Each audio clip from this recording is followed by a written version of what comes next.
Olá, muito bom dia. Sejam todos muito bem-vindos às nossas redes sociais, aos internautas que acompanham a programação do Seja Barra, nossa casa que tenta oferecer amor, tranquilidade, serenidade e os ensinamentos da doutrina do Cristo, nesse momento tão importante, tão atípico, pelo qual nós estamos passando, um momento de isolamento, de pandemia, e que impede que nossas reuniões aconteçam de forma presencial. Mas o Seja tem feito um esforço de continuar levando alguns dos seus serviços à comunidade daqueles que frequentam a nossa casa ou que acompanham essas atividades, e um deles são as conversas como no curso de paz que nós temos agora. Antes de iniciarmos, é sempre bom lembrar das atividades que ainda permanecem em curso, mesmo durante esse período de isolamento social da pandemia. A primeira que gostaríamos de lembrar é a possibilidade de você ser atendido no que chamamos de atendimento fraterno. A gente sabe que existem ainda queixas, existem angústias, existe a demanda de algo, algum atendimento, alguma necessidade especial, e o serviço de atendimento fraterno da casa permanece funcionando normalmente através do WhatsApp. Então, você pode encontrar nesse momento na tela alguns números de WhatsApp, você pode entrar em contato pelo próprio WhatsApp com esses números e você será acolhido e atendido por um dos nossos irmãos treinados e habilitados que amorosamente vão lhe oferecer algum conselho, alguma palavra amiga baseada naturalmente no Evangelho de Nosso Senhor Jesus Cristo e com o enfoque da nossa doutrina para poder orientá-lo ou ajudá-lo. Então, se você sentir essa necessidade, fique à vontade, procure-nos pelo atendimento fraterno, esse serviço continua. Além do atendimento fraterno, nós permanecemos com a livraria, um dos nossos serviços aberta. Evidentemente não é possível o envio ou para todas as localidades, mas você pode entrar em contato com a nossa livraria. Ela é uma das fontes de renda para a nossa obra social. Pode encomendar um livro, ou pode ver um livro que está em estoque, pedir, passar na nossa casa, que permanece aberta durante algum tempo, e recolher o seu livro com todo cuidado, mantendo as medidas profiláticas necessárias. Em alguns casos é possível também a opção de entrega, mas mediante consulta você pode ter acesso a isso. Basta que você entre em contato com o telefone que também aparece, entrar em contato com a nossa livraria. A livraria permanece à sua disposição para aquisição de obras. Além disso, você pode fazer uma doação. Essas doações podem ser feitas de duas formas. A nossa obra social permanece em curso, a obra social Mãos Unidas, e nós precisamos de itens como medicamentos, alimentos, roupas, leite em pó, itens não perecíveis, eventualmente você pode doar remédios.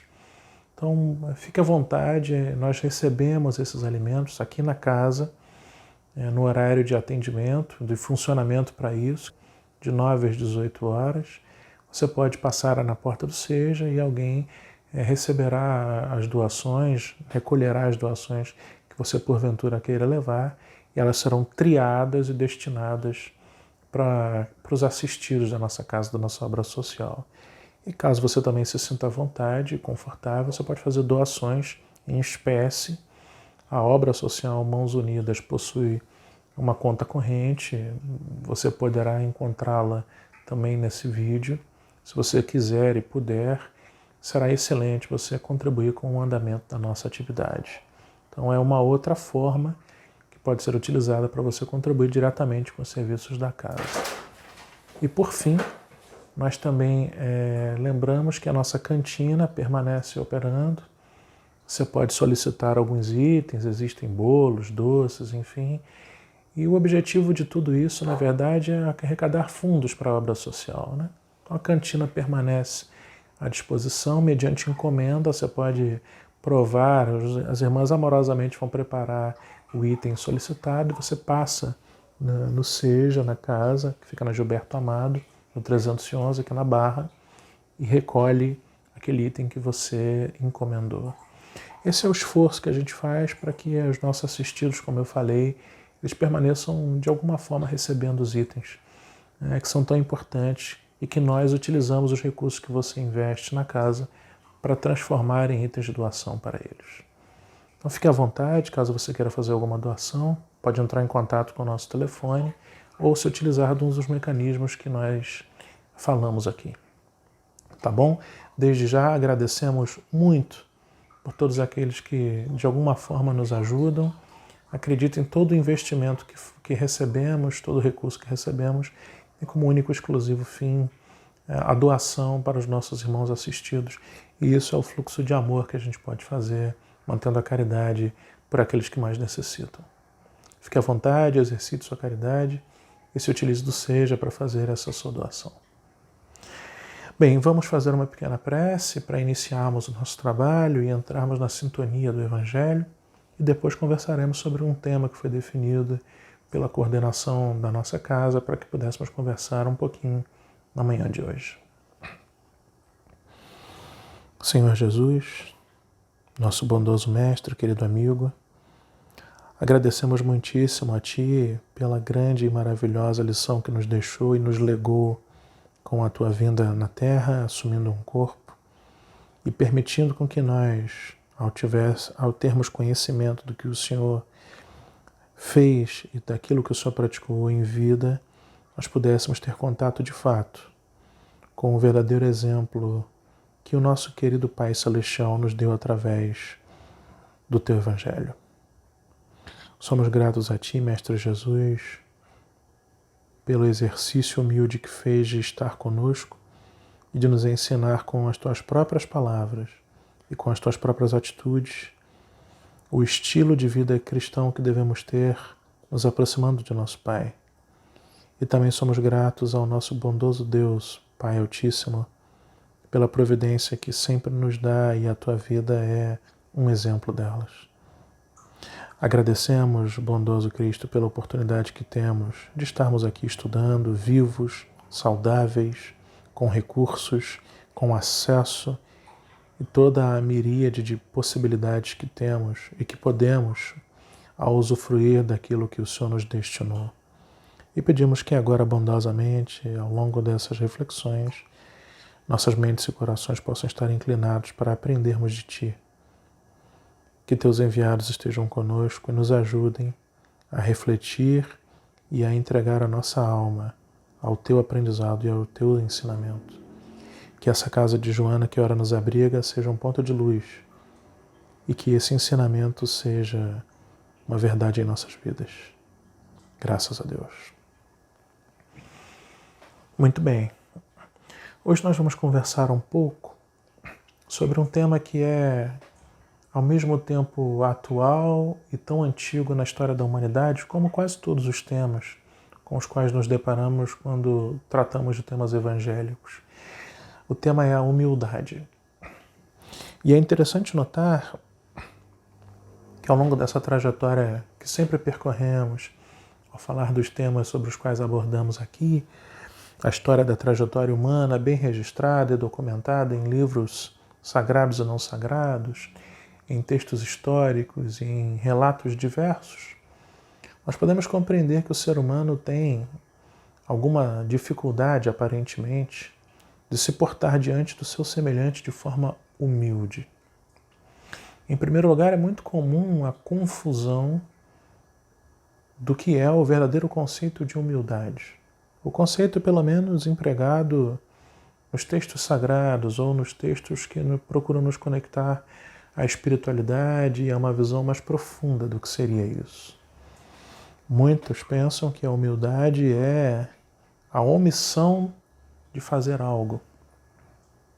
É muito comum confundir o humilde com aquele que não se posiciona, aquele que não fala, aquele que faz de conta que não ouve ou não vê e que mantém uma postura omissa em relação ao que acontece.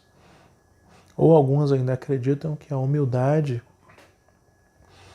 e até se referem a elas, a essa característica, não, aquela pessoa é tão humilde, e que ela de alguma forma pode se relacionar com aquilo que a pessoa tem, aquilo que a pessoa sabe, ou aquilo que a pessoa aparentemente é, no exercício das suas atividades nessa encarnação.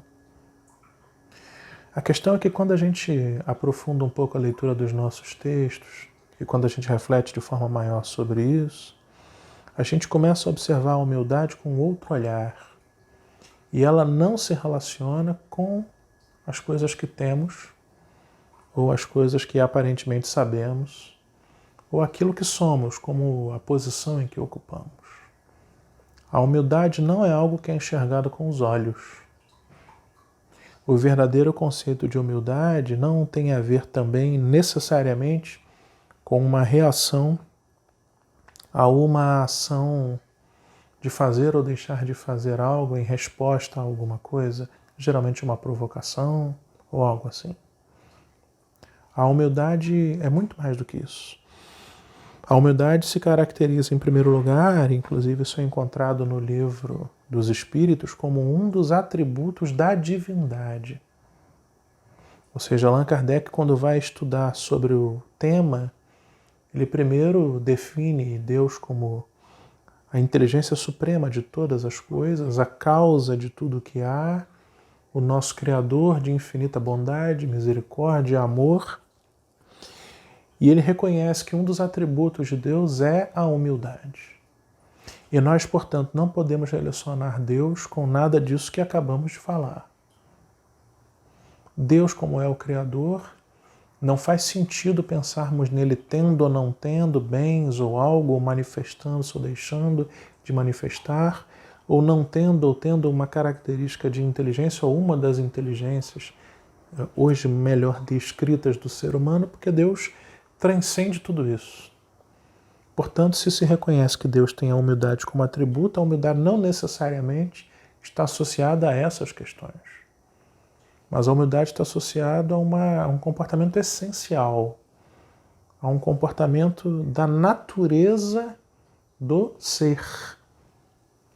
E aqui passamos por uma leitura de que o conceito de humildade na realidade tem a ver com a essência espiritual da criatura, como manifestação ou da mesma natureza do Criador. Portanto, a leitura do que seria humildade é uma leitura muito mais profunda. E ela nos convida a refletir, ou os textos que tratam de humildade, nos convidam a refletir sobre algo muito mais profundo do que simplesmente não ter bens ou dinheiro, ou andar com uma roupa menos favorecida ou menos nobre, ou diante de alguém falar um pouco mais baixo. É muito mais do que isso. Porque uma pessoa pode ser rica e ser humilde. E uma pessoa pode ser pobre e ser orgulhosa e arrogante. Uma pessoa pode estar numa penúria completa material e ainda assim manifestar uma postura completamente orgulhosa e soberba. E uma pessoa pode não ter conhecimento, não ter recursos, mas postar diante da vida, diante do seu semelhante, de forma humilde. Portanto, a humildade tem muito mais a ver com a postura. E ela é uma das possibilidades de manifestação da criatura enquanto ser. Ela é uma das possibilidades da manifestação, uma das opções de comportamento e manifestação que tem que ver com a moral e com a prática espiritual.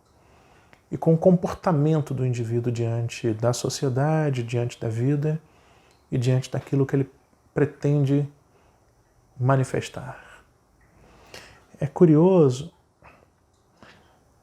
o Livro dos Espíritos, na questão 937, ele abre um caminho de reflexão que eu gostaria de aproveitar aqui e partir para uma outra reflexão e, evidentemente, vamos rápido mergulhar no nosso maior exemplo, que é Jesus Cristo. É porque quando a gente trata desses temas, eu particularmente sempre gosto de olhar como o Evangelho e como esses textos daqueles que fizeram a boa reflexão sobre o Evangelho nos ajudam a observar as questões. Porque dessa fonte não há dúvida. É porque nós acreditamos que a vida de Jesus ela é em si uma manifestação do pensamento e da vontade de Deus a nos dizer de que forma, se assim o fizermos, teremos êxito no nosso caminho.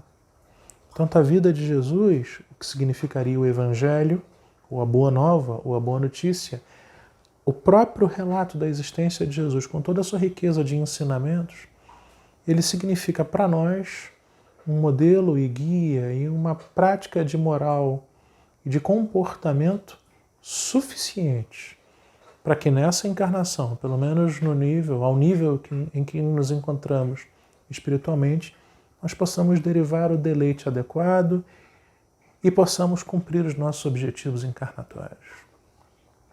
Então o Evangelho traduz, ele resume, ele apresenta o melhor das possibilidades na figura do Cristo a nos ensinar como nós podemos entender a nossa própria existência e de que forma, na visão do Cristo, o nosso bondoso Criador nos conduz a esse caminho poderoso, esse caminho positivo. E refletindo sobre isso, a questão 937 do Livro dos Espíritos, quando Kardec questiona para o homem de coração puro as decepções oriundas de ingratidão e da fragilidade dos laços da amizade não são uma fonte de amargura, Kardec, nessa sessão e nesse texto, está tratando de que forma a gente reage às nossas fontes de decepção e de amargura. E, portanto, como nos posicionamos diante de um revés na nossa vida, de um problema, de uma questão. E a resposta é assim, sim, é verdade, as fontes de amargura são momentos de ingratidão e de fragilidade dos nossos laços. Porém, dizem os Espíritos, deveis lastimar os ingratos, os infiéis, porque eles são mais infelizes do que vós. E ele vai construindo todo um raciocínio, mas eu queria pegar a parte 2 do texto do Livro dos Espíritos, que diz assim: lembrai-vos de todos os que hão feito mais bem do que vós, que valeram muito mais do que vós e que tiveram por paga a ingratidão. Lembrai-vos de que o próprio Jesus, e esse é o ponto, foi, quando no mundo, injuriado e menosprezado, tratado de velhaco e impostor, e não vos admireis de que o mesmo vos suceda. É curioso isso, né? Porque o que está aqui nesse texto, que fala de decepção e de ingratidão, é uma verdade. É porque muitas vezes, e esse é um ponto de partida, independente da nossa postura e do que acontece e do que façamos, a resposta que receberemos do mundo, entendendo aqui mundo como conjunto de seres com os quais nos relacionamos, será injúria, menosprezo ou ingratidão. E isso naturalmente produzirá uma reação em nós tipicamente de revolta, tipicamente de descontentamento, pelo menos. Porque ninguém gosta de ser maltratado, injuriado, menosprezado, agredido, traído, difamado. E mesmo quando o nosso comportamento parece ser um comportamento digno de receber algo melhor, em muitos casos recebemos tratamentos inadequados. E isso acontece com Jesus, ou aconteceu com Jesus. Por quê? Porque não há relato que encontramos em nenhuma fonte, seja ela religiosa ou não religiosa, sectária, histórica, de Jesus tendo feito algo negativo, algo ruim, algo que viesse a ofender ou a maltratar. Muitos fizeram leituras inadequadas das palavras de Jesus e dos seus atos. Mas, essencialmente, o objetivo dele era todo baseado no amor. Aliás, Jesus investiu 100% no amor, inclusive amando aqueles que os maltrataram, que o maltrataram e que falaram mal dele. Jesus é aquele que, como último suspiro de vida na cruz, ora ao Pai e pede para que ele perdoe aqueles que o fizeram mal porque eles não sabiam o que estavam fazendo, bem verdade. Eles aparentemente eram pessoas ignorantes dos atos. Jesus fala: Pai, perdoai-os. Perdoai-os. Então é esse ser que sofreu injúria, sofreu maus tratos.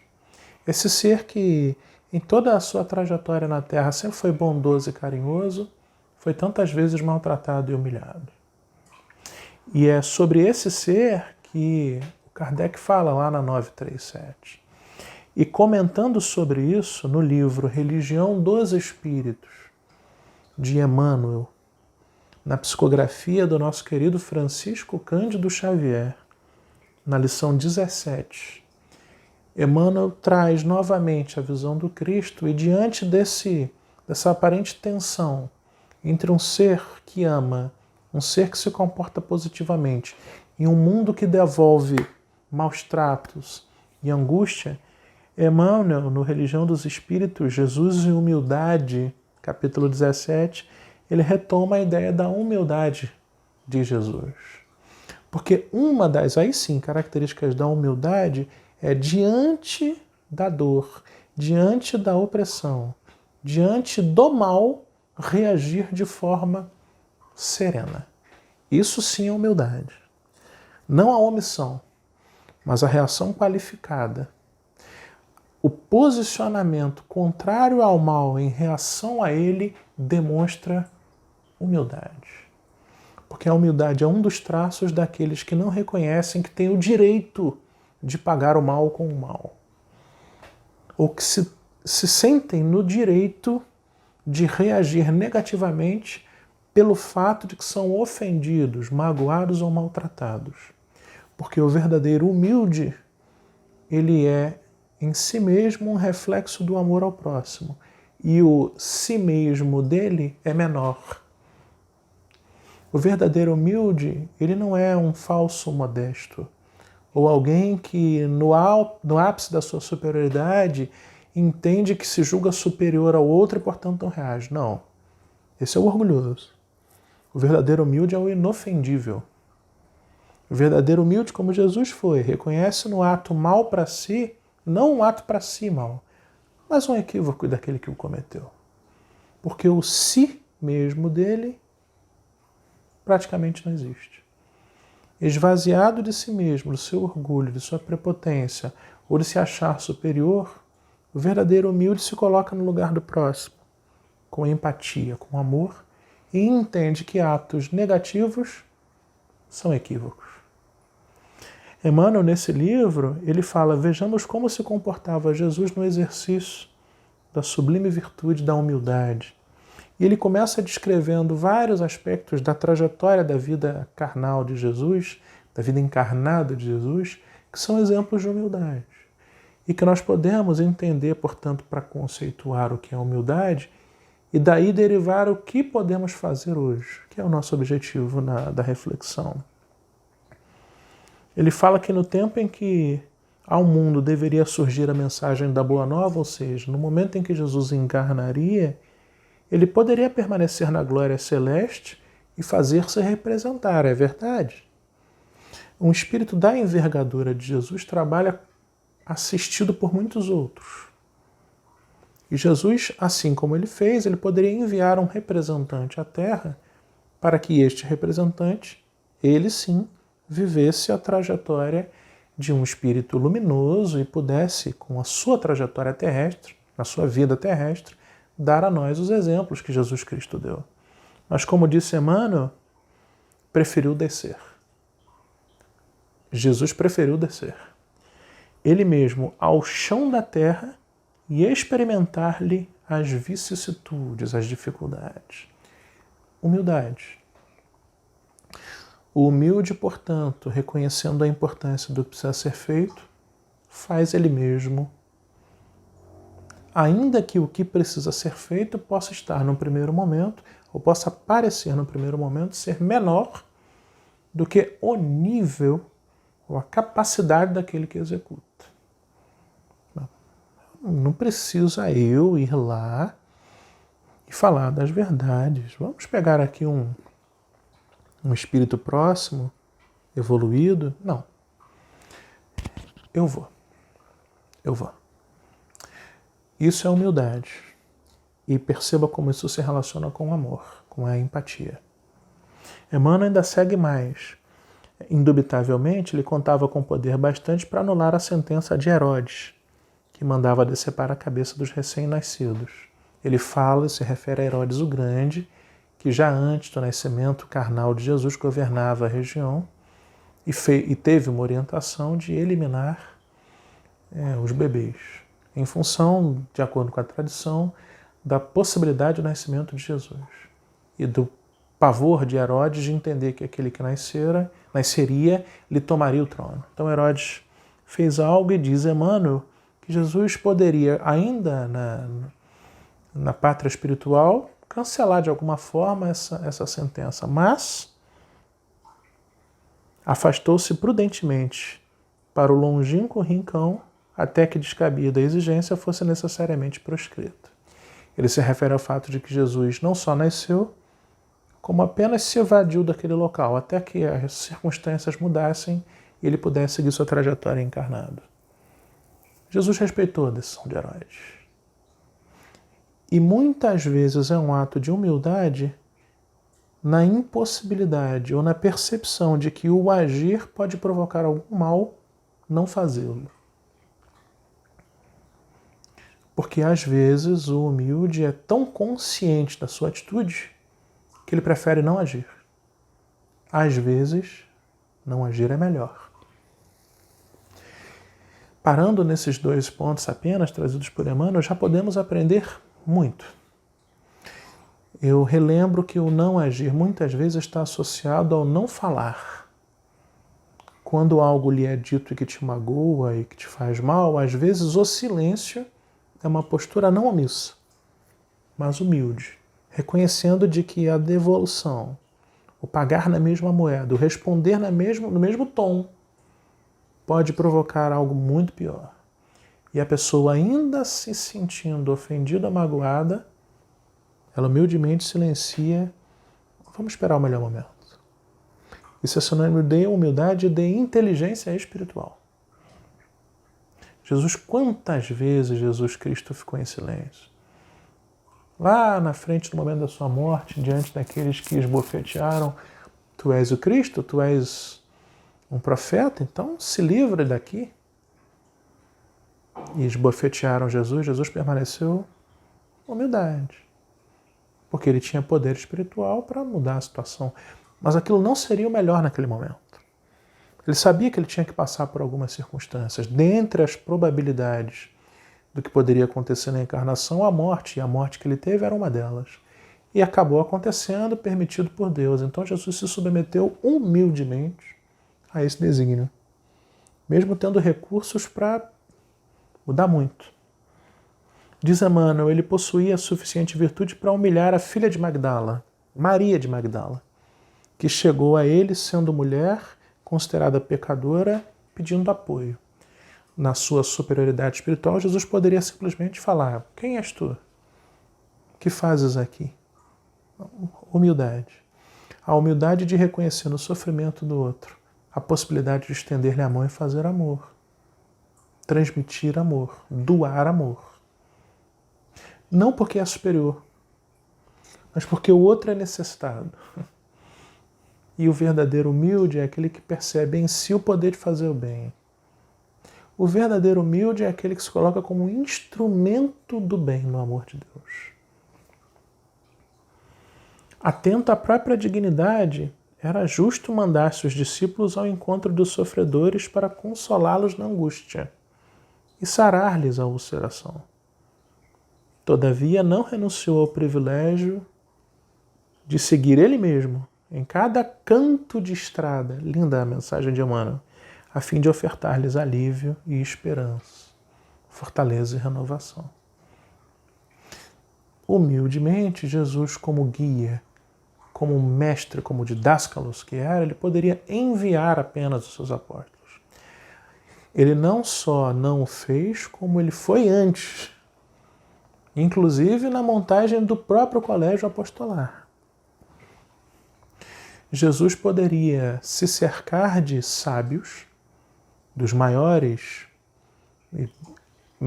mentes daquela época, talvez dos maiores sacerdotes, eventualmente dos maiores, mais inteligentes escribas, ou da classe de saduceus do templo. Jesus não fez isso. Ele coletou pessoas humildes do norte daquela região que não eram reconhecidos como os mais sábios, e antes deles foi e fez e demonstrou como se fazia. Ele humildemente reconheceu que era seu papel ensinar pelo exemplo. E como falamos num curso de paz, aqui poderíamos fazer profundas reflexões. De que forma nós podemos orientar nossos filhos, filhas, tutelados ou tuteladas, no sentido de oferecer-lhes o melhor da orientação espiritual. De acordo com Emmanuel, Jesus fez isso pelo exemplo. Fica aqui um modelo para nós, ou para aqueles que têm que cuidar de filhos, né? E hoje já se sabe que as crianças imitam um exemplo dos pais, e não somente aquilo que eles falam. Portanto, isso é fundamental no ato educacional de um pequeno. E para concluir, ele fala assim: por fim, poderia condenar Saulo de Tarso, já pós-morte em Jesus, que vê naquele homem um fariseu arrogante, perseguidor de cristãos, e que poderia ter, com o patrimônio espiritual que trazia, poderia se tornar um excelente discípulo.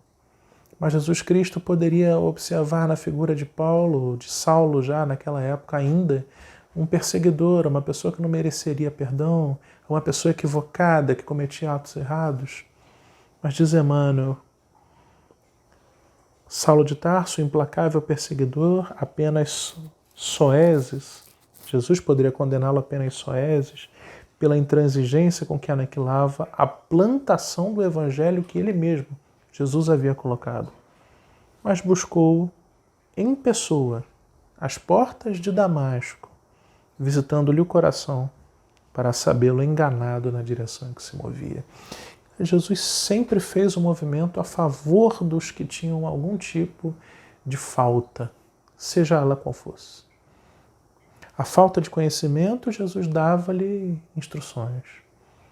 A falta de recursos físicos, Jesus dava energia. A falta, às vezes, de partes do corpo, Jesus curava. E a falta de humildade, Jesus dava humildade, com o seu próprio exemplo. Portanto, Emmanuel é maravilhoso quando ele mostra de que forma Jesus agia. Jesus combatia a arrogância, o pensamento superior, com a inferioridade da posição e não a inferioridade da percepção. Jesus, quando via alguém caído, ele se abaixava para oferecer a mão e levantar a pessoa. Isso é humildade. Jesus, quando vê uma adúltera que ia ser apedrejada, depois de expor para aqueles hipócritas que a acusavam que eles eram tão pecadores quanto ela, ele se abaixa e fala: mulher, quem te condenou? E não tinha ninguém mais ali. E ele: não, nem eu te condeno. Vai e não peques mais. Ou não tornes a pecar. Mas Jesus não acusava ela de pecadora. Jesus amavelmente orientava. Fala: abandone essa prática e segue a sua vida. A humildade é uma manifestação do amor. Um dos atributos da divindade, nunca nos esqueçamos. E caminhando um pouco mais em direção ao texto, eu gostaria de chamar a atenção de duas outras passagens, agora mergulhando um pouquinho no próprio texto evangélico, para a gente avançar um pouco mais e sentir a natureza profunda do ensinamento de Jesus em relação à humildade. E primeiro eu gostaria de chamar a atenção de um texto recolhido por Lucas, nosso querido médico grego Lucas, com seu extenso evangelho detalhado, quase histórico, quase jornalístico, quando no capítulo 14 ele narra uma característica interessante que tem que ver com a humildade de Jesus. É importante observar que Jesus, quando tratava com as pessoas, com todo o nível de pessoas, de Nicodemos, o grande fariseu, membro do Sinédrio, Aquela infeliz mulher da nação judaica que não podia nem entrar numa sinagoga, quando ele pegava uma criança e colocava no colo, e quando ele se dirigia a um rico e jovem, Jesus tratava todos eles com amor e se posicionava como irmão. Portanto, ao mesmo nível. Não importa o que a pessoa fizesse ou falasse, inclusive contra ele, Jesus se colocava ao mesmo nível. Jesus entendia que ele era da mesma natureza que o seu interlocutor. E Jesus se colocava diante dessas pessoas, mesmo sendo um extraordinário, como igual. Isso é humildade. E ele não fazia isso por síndrome de inferioridade. Ou não fazia isso por desrespeito àquele com quem ele falava, considerando-o inferior. Não. Ele fazia isso por amor. Ele fazia isso porque essa era uma forma eficaz, adequada, para ele conseguir interagir com essas pessoas. Porque se Jesus Cristo fosse utilizar todo o seu potencial espiritual para interagir com humanos como nós há 2000 anos atrás, ele seria incompreendido. Completamente, como muitas das falas de Jesus o foram. E ele não só percebeu isso, como ele falou. Em Lucas, no capítulo 14, a história dos capítulos 13 e 14 mostra Jesus interagindo com um grupo de pessoas que não só falava mal deles, Jesus, como falava mal de muitos outros. E aqui percebemos um traço da característica do comportamento de Jesus. Jesus raramente apontava para erros, raramente falava mal, dizia que aqueles estavam fazendo errado, mas ele expunha as características inadequadas dos orgulhosos, sobretudo dos religiosos da sua época. Aí ele falava. E ele não falava com o intuito de diminuí-los, muito menos de ofendê-los, mas falava para mostrar para os outros que aquele não era o comportamento de um que se dizia temente a Deus, e mais do que isso, um que se dizia representante do Pai dele, de Deus. Então ele tinha que expor aquele comportamento, porque aquele comportamento para aquelas pessoas era tido como o comportamento de um representante do alto, do Pai. E Jesus, olha, isso não é o amor de Deus. Deus não te ama dizendo que você é menor, ou pecador, ou impuro, ou o que quer que seja. Deus é infinitamente amoroso e a gente não consegue compreender esse amor. Mas Jesus Cristo tentou demonstrar esse amor e demonstrou com a sua própria prática. E a humildade fez parte disso. Lucas, no capítulo 14, lá no versículo 7, ele está se dirigindo a fariseus, um pouquinho antes, no versículo 1. Ele é julgado e condenado pelos fariseus por curar um homem fora do dia adequado. Ele curou um homem no sábado. Aliás, esse homem que ele curou, ele era um homem membro da comunidade farisaica, e Jesus efetuou a cura dele, por amor e para demonstrar o que deveria ser feito, mas ele foi repreendido por ele. Homem, olha o início lá do 937. Mesmo aqueles que pagam com ingratidão, Jesus humildemente não considera isso. Ele remove esse equívoco e oferece para as pessoas a cura, o amor. Isso está no 14, do 1 ao 6. Quando a gente chega no 13, no 12, nos capítulos, nós vemos Jesus o tempo todo enfrentando as dificuldades de seguir seu ministério, sendo criticado e acusado pelos representantes da lei e, consequentemente, naquele comportamento, naquele momento tradicional religioso, representantes de Deus, como um homem que não fazia o que deveria ser feito. E Jesus o tempo todo, por parábolas, então, ele alfinetava esses homens, sobretudo os religiosos daquela época. Porque eles tinham muito de religiosidade, mas não tinham nada de espiritualidade. Porque eles eram pessoas que se contaminaram com o poder e, inclusive, se consideravam superiores, portanto, não humildes. No 14:7 ele diz assim: observando como escolhiam os primeiros reclinatórios, ele está se referindo aos fariseus que, ao se sentarem em algum lugar, diante dos demais, eles escolhiam os melhores lugares, o reclinatório, o assento. Ou seja, era uma postura não humilde. Eu sou saduceu. Eu sou sumo sacerdote ou sacerdote. Eu sou um escriba, eu sou um fariseu. Eu sou um líder da sinagoga, eu sou um membro do sinédrio. Então eu tenho que sentar no melhor lugar, no lugar de destaque. Eu sou o superior.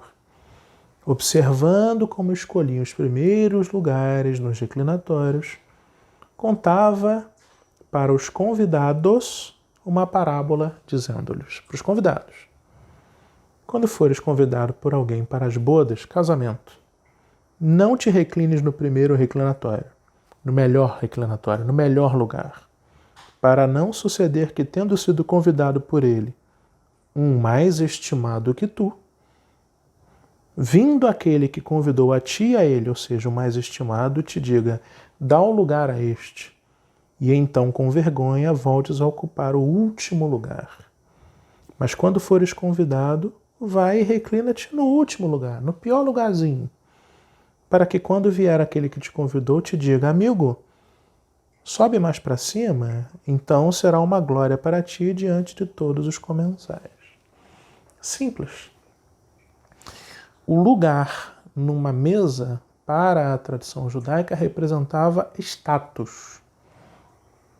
Se sentar mais próximo do anfitrião, num lugar melhor servido. E quando você ia a um casamento, os lugares eram símbolo disso. Evidentemente, por uma tradição do sul, da região, aqueles que tinham recursos para isso.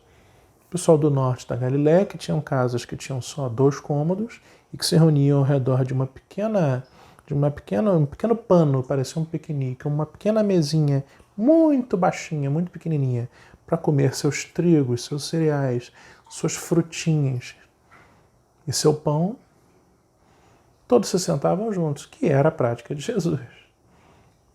Mas Jesus está dizendo: olha, deixa de ser orgulhoso. Não procura o que é melhor, o lugar melhor, a posição melhor, o destaque melhor, o status melhor. Não procura dizer ou achar que você merece aquele cargo, aquela posição, que você tem que ser tratado de forma melhor, que na casa espírita você tem que sentar no melhor lugar, ou que você é o melhor médium, ou que você é o melhor pai, ou que seu filho é o melhor aluno. Não necessariamente isso é verdade. E ainda que for, seja humilde. Uma característica de Emmanuel ao fazer uma leitura profunda desse texto é o seguinte: as pessoas que buscam esse status, elas não reconhecem 2 coisas. Primeiro, que nada do que você é, ou acha que é, nada do que você tem, ou mesmo nada do que você sabe é teu. Nem o nosso corpo é nosso, é empréstimo. Somos seres espirituais de uma experiência material com o corpo que nos foi dado. Porque nenhum de nós, seres humanos, foi capaz de criar a matéria que compôs esse corpo. A gente consegue moldá-lo espiritualmente e é muito assistido. Mas quem criou essa matéria aqui que a gente está usando foi Jesus e seus assistentes de mais alto grau. Como diz o livro Evolução em 2 Mundos. A gente só usa, só empresta. Só toma emprestado. E a gente vai devolver. Todos vão devolver. A nossa inteligência é a dádiva de Deus. Diz o Evangelho segundo o Espiritismo no capítulo 7 que deveria ser usada humildemente a propósito e a serviço de Deus. Quando a gente não faz esse bom uso, sem humildade, nós desviamos a inteligência do seu propósito. Porque quem é a inteligência suprema? Portanto, se somos inteligentes ou temos alguma inteligência, quem é que nos deu? E a gente acha que tem bens materiais. Bom, ao término da nossa encarnação, a gente vai ver o que a gente tem. Porque a gente não leva nenhum bem material com a gente para a pátria espiritual. A gente acha que tem filhos, esposa, esposo, marido, mulher, companheiro, companheira. Ter. As nossas relações do núcleo familiar são detalhadamente planejadas para o nosso crescimento dos familiares. Nós estamos, homem, marido, mulher, esposa, filho, filha enteada, e isso muda ao sabor do planejamento encarnatório. nada é nosso, nada é meu. Diante dessa visão, a humildade é consequência imediata. Por que eu me colocaria numa posição de superioridade se eu não tenho nada? Qual é a razão? Eu tenho que ter a gratidão por tudo aquilo que eu tenho, por tudo aquilo que eu sou, ou por tudo aquilo que eu acho que me pertence. Porque alguém muito amoroso me cercou dessas condições por amor a mim e àqueles que me cercam, e para propiciar que essas circunstâncias fizessem eu crescer. Essa é uma reflexão profunda que a gente deve fazer. E a gente deve levar essa reflexão para dentro da nossa casa, para dentro do nosso círculo familiar. E para falar em círculo, ou para pessoas muito íntimas, nós vamos concluir lendo uma passagem que é, por demais, representativa, voltando ao comportamento e à experiência de Jesus, quando ele falava, eu estou aqui em João, no nosso evangelista condoreiro, nosso evangelista que retrata um evangelho não sinótico as experiências do Cristo para nos elevar, quando no capítulo 13, já no finalzinho do ministério de Jesus, ele se aproximando do seu desencarne, é a última semana de vida de Jesus, a famosíssima cena da última ceia. João, no capítulo 13, versículo 1, diz que antes da festa da Páscoa, sabendo Jesus que chegara a sua hora de partir deste mundo para o Pai, tendo amado os seus próprios que estavam no mundo, amou-os até o fim. Olha como João é profundo e maravilhoso. E o versículo vai dizendo que enquanto ocorria a ceia, já tendo o coração de Judas Iscariotes se profanado, sabendo que o Pai lhe deu todas as coisas nas mãos e que ele viera de Deus e partia para Deus, olha que cena, levanta-se da ceia, depõe a veste e, tomando um pano de linho, cingiu-se. O relato de João é maravilhoso e profundo. Sabendo que o Pai lhe deu todas as coisas e que ele viera de Deus e partiu para Deus. Então João reconhece Jesus, esse sim, como tendo muito, como tendo a propriedade daquilo que o próprio Deus deu. Mas, ao mesmo tempo, na visão de João, Jesus não faz questão disso. Ele veio para servir a Deus e volta para Deus. Essa é a leitura profunda de João. E o versículo 4 mostra Jesus se levantando da ceia, da mesa já servida, com os seus apóstolos mais próximos, os 12, pelo menos, e ele diz aqui, pega um pano de linho, é um pano rude, o linho aqui representando um tecido grosso, e ele se cinge, ele se veste, geralmente colocando o pano ao redor da sua cintura. E a cena que se sucede o texto segue, Jesus coloca água numa bacia, começou a lavar os pés dos seus discípulos e enxugá-los com aquele pano que estava ao redor da sua cintura, do seu abdômen. E aí São Pedro se levanta, dizendo que não ia lavar os pés dele, e o relato segue. Mas eu queria pegar a parte inicial. O cingir-se com um pano de linho era um ato de servos, na maior parte das vezes de escravos, que lavavam os pés dos comensais, dos transeuntes. O ato de lavar o pé era um ato típico. Você oferecia para a pessoa que te visitava uma lavagem de pés. As pessoas andavam de sandálias, os pés ficavam sujos, nas travessias a pé ao longo da terra árida da Palestina, era um deserto, então muita poeira. Então isso tinha uma característica de higiene e tinha uma característica de refrescar, de temperatura. Porque no meio de um sol escaldante do deserto, você chegar com os pés quentes, quando você lava, toma banho nos pés, você resfria o corpo inteiro. Então isso era um ato de hospitalidade, mas era exercido por servos. Jesus faz duas coisas, como ele sempre fez aqui. Primeiro ele se coloca no movimento em favor do outro. Ele se levanta no meio da ceia, que ele mandou fazer, na despedida dele, e vai lavar os pés. Ele poderia ter pedido alguém para fazer isso. Ele era o anfitrião especial. Mas Jesus é humilde. Jesus não manda fazer o que precisa ser feito. Especialmente quando esse ato tem um simbolismo, como esse ato teve, evidentemente, de repassar um ensinamento. Jesus deu uma lição de humildade profunda. Profunda. Um pouquinho antes, o relato, quando encontramos esse relato descrito no livro Boa Nova, do Espírito Humberto de Campos, na psicografia de Chico, nós vemos o que ia acontecer ali. Em determinado momento, Jesus, ainda naquela circunstância da ceia, ele se dirige a João e trava uma conversa pessoal, e ele percebe que os apóstolos começam a se enaltecer e a disputar quem seria o maior no reino dos céus. Jesus vê aquela cena, Humberto de Campos descreve que Jesus, percebendo o que acontece, olha o ato de humildade, identificando nos seus apóstolos mais queridos um equívoco. Ele poderia ter se exaltado e falado: meu Deus do céu, nós estamos juntos há 3 anos e meio. Eu dei tantos exemplos e agora, quando eu estou partindo, na minha última refeição com vocês, vocês ainda discutem quem será o maior? Mas Jesus não fez isso. Porque ele não se considerava superior para fazer. Porque ele entendia que era um equívoco. Então o que ele fez? Ele deu uma lição de humildade usando a si mesmo como humilde. Ele foi lá e lavou os pés de todo mundo. E ainda se cingiu de escravo, de servo, para dar um exemplo ainda mais profundo do que significa o serviço. E ainda de quebra demonstrou que o serviço, quando é para o bem, quando é empático e quando é amoroso, não é condição de indignidade ou de inferioridade.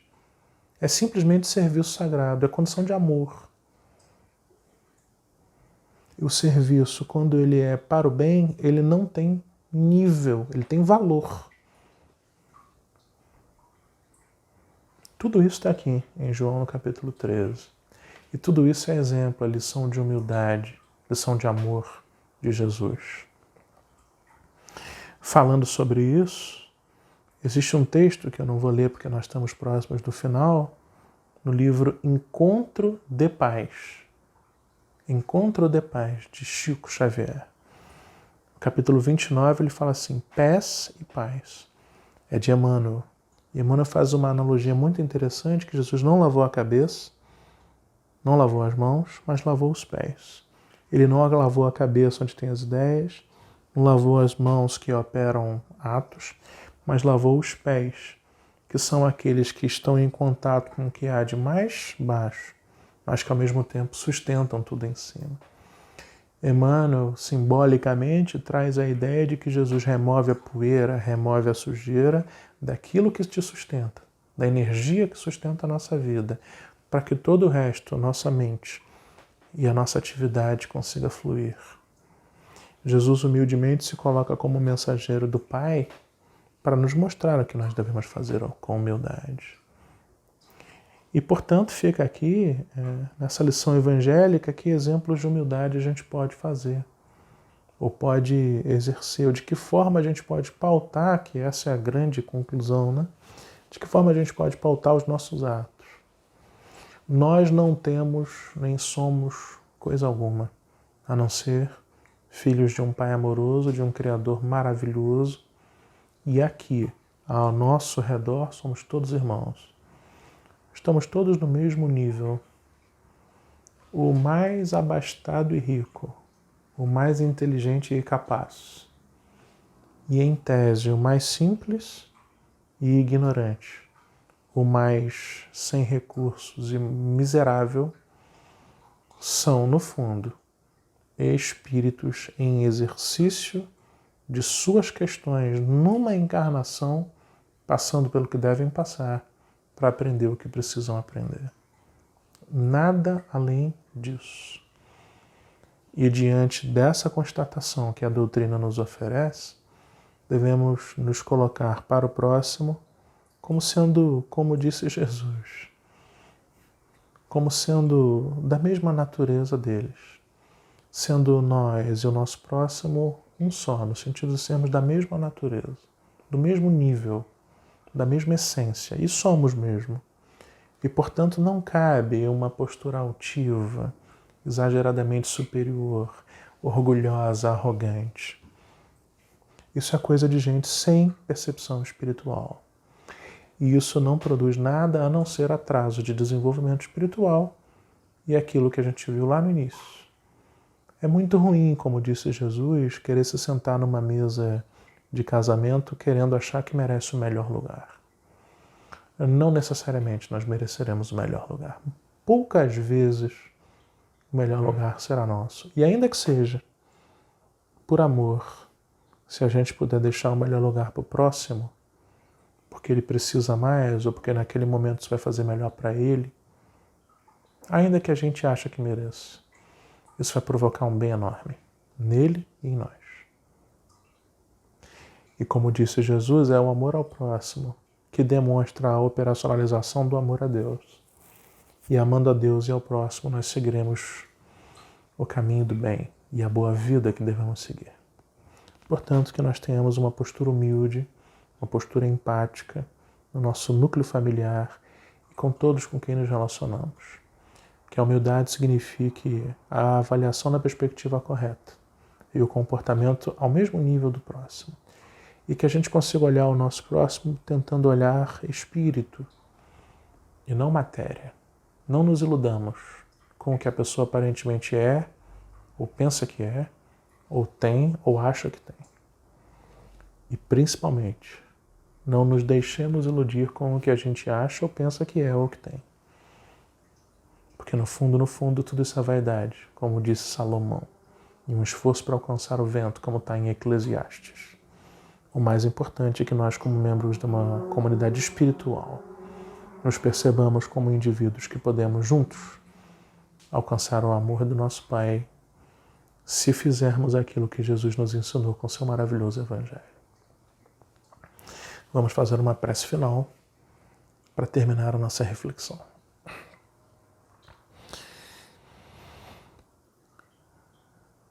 Querido Jesus, nosso amado mestre e humilde professor, agradecemos mais uma vez, cheios da benevolência que sentimos e do amor que sentimos, manifestado claramente pelo Teu Evangelho, pelo comportamento que percebemos ao estudarmos um pouco daquilo que chegou a nós, dos maravilhosos relatos da tua vida aqui na Terra. E de que forma grandes homens, como é o caso de Emmanuel na psicografia de Chico e de Kardec, nos legaram ensinamentos maravilhosos da tua maravilhosa vida, Mestre Jesus. Muito obrigado, nosso Mestre, por nos conduzir, por nos orientar, por nos amar e por nos ensinar a forma mais adequada de alcançarmos o amor do nosso Pai. Obrigado por nos mostrar que o amor de Deus, na verdade, está sempre presente e que nós, às vezes, equivocadamente, escolhemos não nos relacionar com Ele, mas temos a certeza de que vamos aprender e temos a certeza que vamos abrir nossos corações, conforme o Senhor mesmo nos assegurou, para que, como ovelhas, possamos fazer parte do aprisco de Deus. Pedimos as Tuas bênçãos sobre essa nossa caminhada. Pedimos a Tua ajuda e o Teu apoio, que sabemos que existe.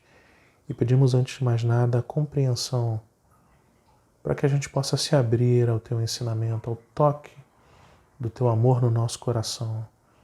Abrirmos-nos à ceifa maravilhosa que é a semente do Teu Evangelho. Que nossos amigos espirituais, os Teus enviados, encontrem nas nossas casas, nas nossas famílias e em nós a predisposição de amá-lo e de nos amarmos. E que a gente possa exercitar o amor e a humildade, para que a gente tenha a boa vida, a vida de aprendizado, a vida de amor, e que essa vida signifique cada vez mais crescimento espiritual. Obrigado, Senhor Jesus. Fica conosco e nos permita ficar contigo. Graças a Deus.